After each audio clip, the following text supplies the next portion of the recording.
In this video, we'll show you how to get around on your Pixel phone. First, unlock your phone to get to your home screen. To find all your apps, swipe up from the bottom of your screen. To open an app, tap it.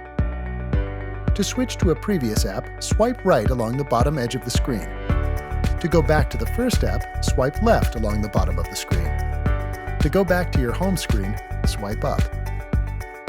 To check with apps you have open, touch and hold the bottom of your screen and swipe up slightly. When you feel a vibration, let go. You can swipe from left to right to check which apps are open. To close an app, swipe up on the app. To close all your apps, swipe from left to right until you get all the way to the left. Then tap Clear All. Now you know how to get around on your Pixel phone. To learn more about your Pixel phone, watch our other videos or visit the Help Center.